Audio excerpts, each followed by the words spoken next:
Welcome to this third and final interview in the series with businessman, lawyer, ex-lobbyist and passionate West Australian Julian Grill. Hello again, Julian.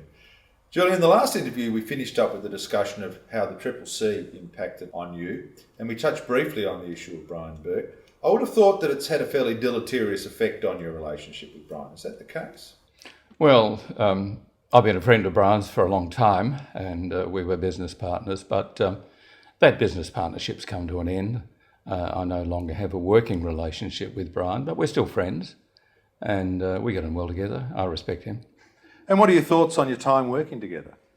Well, it was a very interesting and a very successful and quite remunerative period of time, but it had its problems, as you well know, and we discussed the Triple C and its aftermath. That wasn't a happy time, but well, you take the good with the bad, I suppose.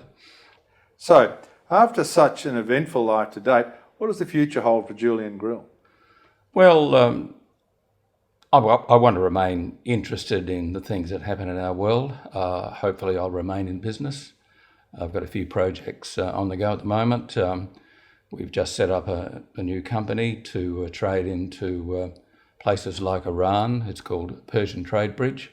I've got a new mining company on the go. Hopefully that'll bear some fruit as time goes on. And I'm also working on a new regional hub. So lots of good things like that. A lot of things on the go. And of course there's a book coming up. Can you tell us a little bit about that book?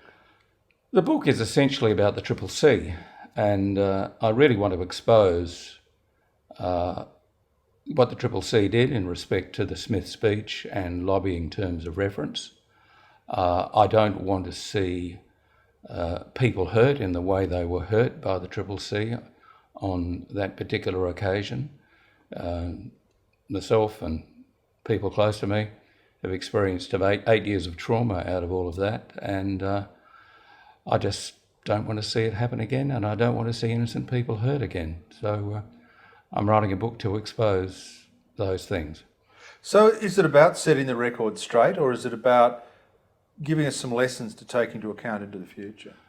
Well, a lot of the lessons are out there and should have been learned already, but putting them together in book form I think is worthwhile. And I think there are things that we need to remember. We don't want to set up a Stasi-like state here in Western Australia. I mean, that's all right for the old East Germany, but it shouldn't happen in Western Australia. It shouldn't have happened with the Triple C. It did happen with the Triple C, and it's something that we've got to guard against. Some lessons to learn then? Yes. So what do you see as the big opportunities for Western Australia in the years ahead?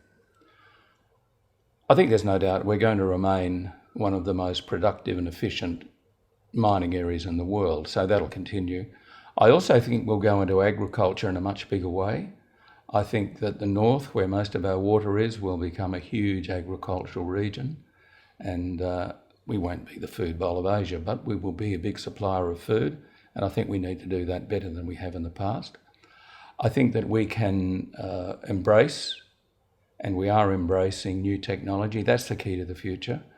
Already companies like Rio see themselves as Google's in respect to remote mining equipment. They're leading the world. I think that there are other niche markets for technology here that can be followed up. So that's very, very important, and I think it's something we can do quite effectively. And do you see yourself playing a role in exploiting some of those opportunities, or making the most of them at least? Yes, I've got a pretty varied background, as you're probably aware, as a lot of people do in Western Australia. It's mining, it's agriculture, it's law, it's politics, it's a wide range of things. So I'll turn my hand to almost anything, really, at the end of the day. And what do you think the state needs to do, or the community as a whole needs to do, to capitalise on these opportunities? I think we've got to encourage entrepreneurs, but I think also we've got to be into research and development. We've got to fund research and development properly, and I don't think we have in the past. So any trust fund that's set up for research and development, I would support. I think that education is a big employer. People aren't aware of just how much education has contributed to employment over the last 10 years. It's massive. We've sold education offshore, as you're aware. It's one of our biggest income earners now, as an export income earner. So education is terribly important. We need to ensure that we have some elite universities here, and that means they've got to be better funded, and it probably means that they've got to be funded by the private sector. So there needs to be some deregulation of universities. We can't carry on with the mediocre any longer. We've got to move into the elite. We've got to be a bit like Berkeley, a bit like Stanford, a bit like Cambridge, a bit like Oxford. We've got to move into that elite league. Now, we're doing pretty well at the moment, but we can do better. And if we don't move into that elite league, we're just going to fall behind. People will go overseas for education. People are very mobile now with education. People are learning online. And those universities that I've mentioned, they have now have a very big online apparatus, which will steal our students if we don't look out. So a lot of it is about stepping up, isn't it? Stepping up a notch. It seems to me that's what you're saying. Yes, I think that sums it up pretty well. Unless we step up, if we're satisfied with what we've done in the past and we've been quite successful, then we won't succeed in the future. We do have to step up.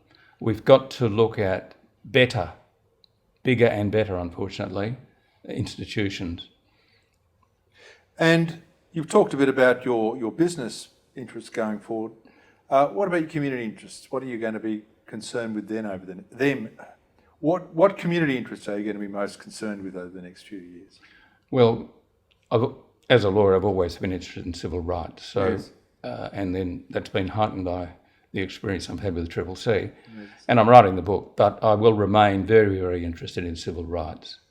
I have an interest also in heritage. That goes back a long way, and I'll continue to be interested in that. And I'll generally be interested in doing what I've done in the past, and that's to help people out that have fallen on hard times. A couple of times during these interviews, you've mentioned civil rights. What are your views on civil rights in Western Australia? Where do we stand? I think that we've got to be careful about them. Yeah. I think in the past we've had a police force which has been the next best thing to being corrupt. Yeah. We've had a whole range of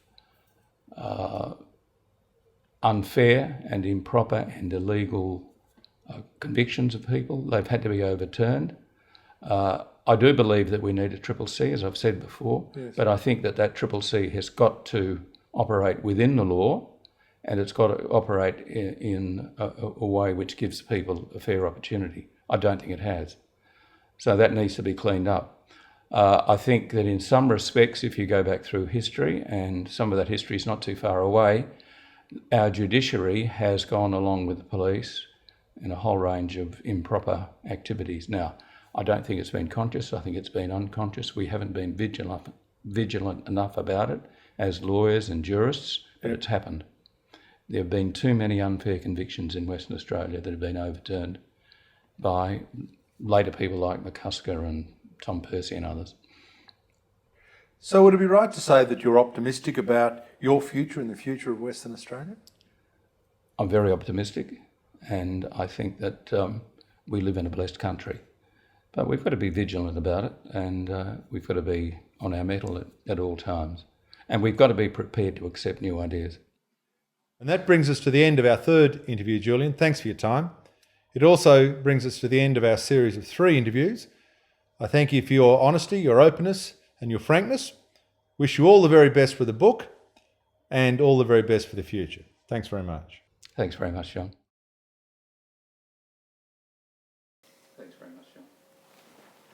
Good stuff.